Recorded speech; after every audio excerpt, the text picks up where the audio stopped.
I think a lot of artists, when they start out, will make like a dozen really nice paintings, and they're like, these are so precious to me, I don't even want to put a price on them. For me, it's fun to have someone else end up with it, because I don't want to just hoard them all to myself, because then what good is it?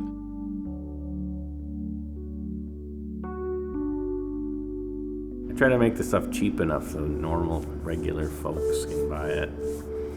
And I don't know, I just sort of do what I do, and I hope that people like it.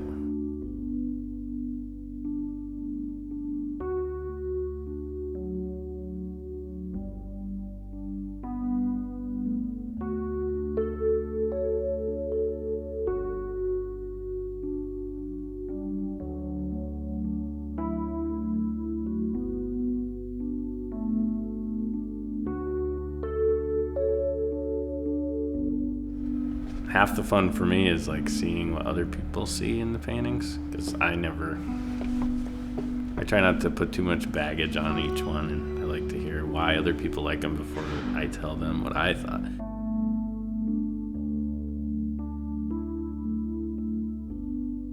Started painting in this kind of way more around late 90s, I guess. And then I got this studio in 2003. Then I started painting faster. I sort of just filled it up once I got it. I started and it was all white walls and just like one line of paintings around the walls or leaning up against them on the floor. If you're into like minimalism, it looked really cool in here then, because it was a nice big empty space without all this furniture and junk that I've collected. But, you know, I like to think it's still cozy. It's fun to make up names for stuff, like I title all the paintings, but much like when you make up a band name, it's kind of like once you make it up, you're stuck with it, whether you like it or not. I wanted a name for the gallery that sort of explained like the flow of ideas coming out. The fountain imagery seemed good to me, because it's like I wanted to have all these paintings flowing. There's room for several hundred, so it usually is pretty much full. But I painted over 5,000, so. And they're not all here anymore, so whatever that means, mathematically.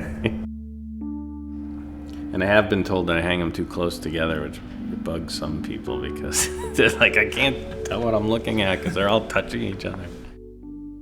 Sort of do them in steps, so I'll make the canvas, or whatever you call it. Then I'll do the background today, and then details tomorrow, and then some more on the next day. But I'll have multiple paintings going at once, so I could easily finish them at a pace of 1 or 2 a day. I don't really know what the painting's gonna look like when it's finished until it's close to finished, or finished. It's definitely a lot of stream of consciousness, yeah. I don't really plan what it's gonna be. It's just pretty much everything that happens in the course of a day or a life, like you think about it, and could come out in the work somehow without you even knowing it. Or sometimes you realize it afterwards. Like someone will pick out a certain painting to take home with them, and they'll be like, I really like this one because it reminds me of, you know, playing croquet with my grandfather or something. And I'm like, oh yeah, I didn't realize that.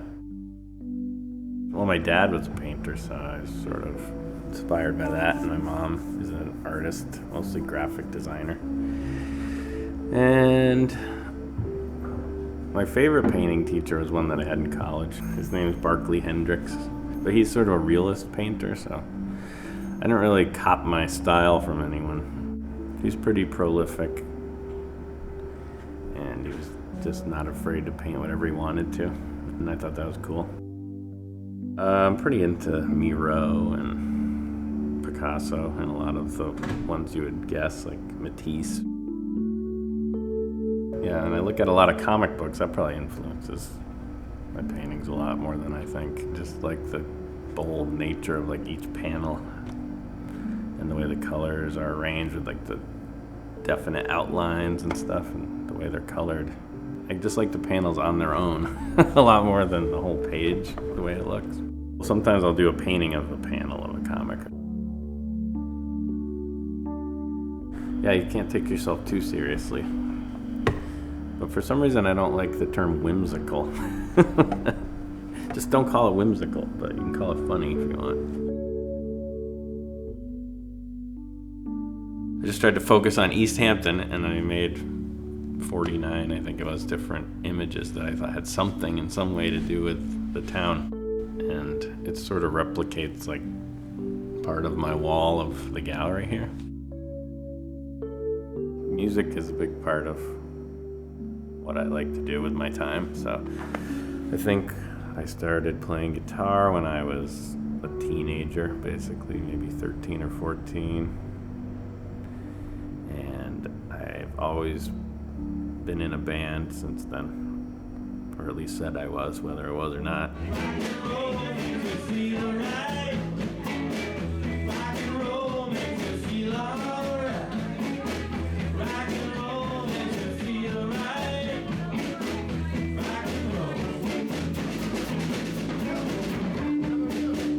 And I'm always playing music.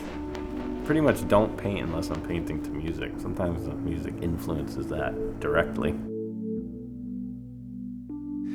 I literally worked on it a little bit, at least every month or something, for about 7 years, I think. I think that's when I started.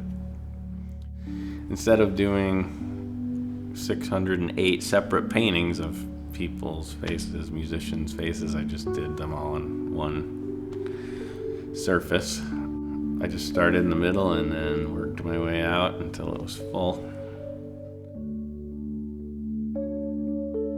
I don't know, I kind of don't paint thinking about who it's for. If you get all businessman-like on it, I guess you might want to think about that.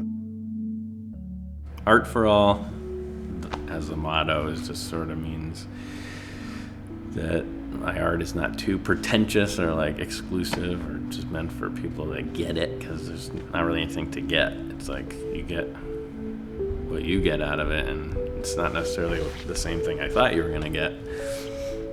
It's for everyone, and it's also like not just about me. It's about the connection that the paintings make between me and the other person who ends up with it or looks at it or whatever.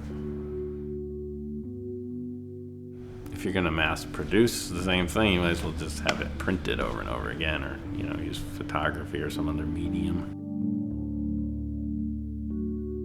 Technically, I'm probably not capable of painting the exact same thing twice, but I try not to do the same thing twice, in the sense of like, if you held the two paintings next to each other, you'd go, oh, we just did the same thing again. I feel like that's sort of wasted time.